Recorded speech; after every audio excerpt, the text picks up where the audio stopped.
में इतने नियम है कि बहुत, क्योंकि इसका थोड़ा सा बॉल का फायदा देने से अपोनेंट को इसमें फायदा मिल जाता है ना। जैसे क्रिकेट में आजकल पहले थूक लगाते थे, वो सब बैन कर दिए क्योंकि उसमें बॉलर को फायदा मिलता था। जो कई चीज था, ट्रैम्पिंग करते थे, वो सब बंद कर दिए। तो ये सब इसमें भी रहता है। तो वो तो रेफरी साइड बहुत ज्यादा वो है, वो आप कभी और एक दिन सर को बोलेंगे, उसका भी अपन क्लास ले लेंगे, ऐसा करके, है ना।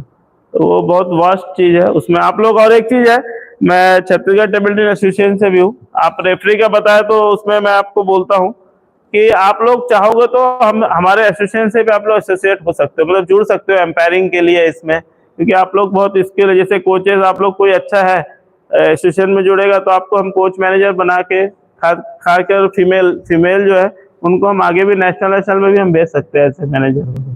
तो आप लोगों की जिसको भी इंटरेस्ट है वो सर से कांटेक्ट कर लेगा या मेरे से कांटेक्ट कर लेगा। तो आप जैसे हमारी स्टेट डिस्ट्रिक्ट होती है उसमें हम लोग आपको ऐसे एम्पायर ये सब चीज़ जैसे ये बोल रहे सिखाना, आपको इंटरेस्ट है तो आप आइए। आप मतलब हम आपको इनवाइट करते हैं कि आप उसमें रेफरी में या एम्पायरिंग में आप उसमें आइए, आपको पूरा चीज़ सिखाया जाएगा वहाँ पे, हर चीज़। कोई भी बच्चा कभी भी आ सकता है, तो आप इन्वॉल्व रहेंगे टेबल टेनिस का इंटरेस्ट है तो आप इसमें। अब देखिए आप लोग जिस एज में, वहाँ से बहुत अच्छा खेलना तो पॉसिबल नहीं है ना, क्योंकि आप लोग को आप खिलाने वाले, लेकिन आप रेफरी में बहुत अच्छा कर सकते हो, एम्पायरिंग में आप बहुत अच्छा कर सकते हो, क्योंकि ये कुछ बुक्स रहती है, कुछ स्किल्स रहती है, वो आप पढ़ सकते हो, सब पढ़े लिखे हैं, तो उसमें आप बहुत हाई लेवल, इवन आप नेशनल इंटरनेशनल भी आप जा सकते हो उसमें, अगर कोई जा रहा था तो। एज ए मतलब मैं ज्वाइंट सेक्रेटरी हूँ छत्तीसगढ़ टेबल टेनिस का। इसके लिए आपको मैं अपने तरफ से आश्वासन देता हूँ, कोई भी आना चाहता है तो सर से कांटेक्ट करें कि मैं सर ये रेफरी के इसमें जाना चाहती है, एम्पायरिंग में, टेबल टेनिस में, तो हम उसको पूरा अच्छे से सिखाएंगे। हमारे क्लब्स वगैरह वहाँ उसको बुलाएंगे, हर चीज़ बताएंगे, और उसको हर टूर्नामेंट से फिर हम बुलाएंगे। उसमें ऑनरेरियम भी रहता है, आप लोगों को पैसा भी ठीक ठाक मिलता है, अच्छा रहना वहना सब चीज़ रहता है, तो उसमें भी आप लोग जा सकते हैं।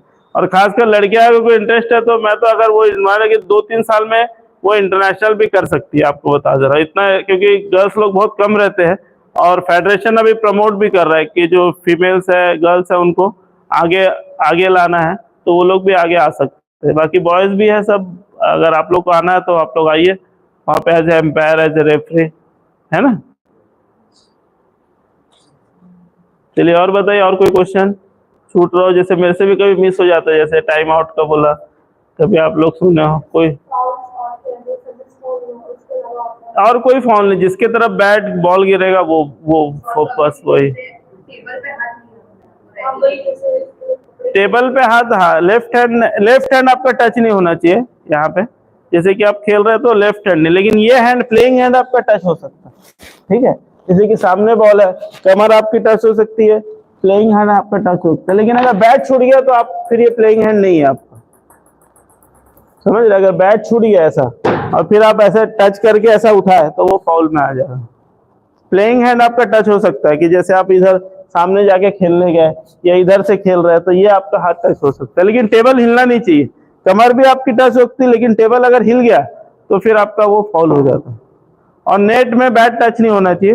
अगर जैसे सामने से आप उठा रहे कोई चीज को और बैट टच हो गया तो भी वो फाउल है, लेकिन वैसे जनरली होता नहीं है टीटी में नेट टच होने का। बाकी बैट एक्सचेंज नहीं कर सकते हो। अभी पहले नियम था, अभी बैट सिर्फ एक ही रखना है।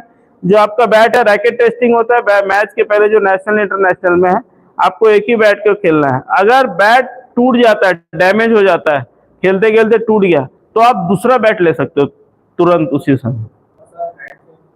हैंड चेंज कर सकते हो, हैंड किसी भी हाथ से खेल सकते हो, उसका कोई कोई आपको बताने की भी जरूरत नहीं। ऐसा खेल रहे हो, खेलते खेलते ऐसा भी मार सकते हो। अगर आप में वो काबिलियत है, वो कर सकते हो, तो उसमें भी आप कर सकते हो, दोनों हाथ से कर सकते हो। हाँ, रिसर्व होता है, जैसे कि आप सर्विस कर रहे हो, नेट से लग के गया, जैसे कि ये सर्विस हुई और यहाँ से लग के गया तो रिसर्व हो जाता है, फिर से सर्विस करना रहता है। बैडमिंटन में रिसर्व नहीं होता है, नेट से लग के गया, उधर गिरा तो आपको खेलना पड़ेगा। इसमें जैसे ये हुआ, ये सर्विस है, और कितने बार भी रीसर्विस है उतने बार आपको री करना पड़ेगा। जैसे कि लगातार 10 सर्विस री हुई तो 10 बार री करना पड़ेगा। ऐसा नहीं कि 3 री हो गई तो पॉइंट मिलेगा, ऐसा जनरली लोग खेलते तो ऐसा 3 री हो गया तो पॉइंट हो जाता है, ऐसा नहीं। री री है, मतलब वो अगर री है तो री है।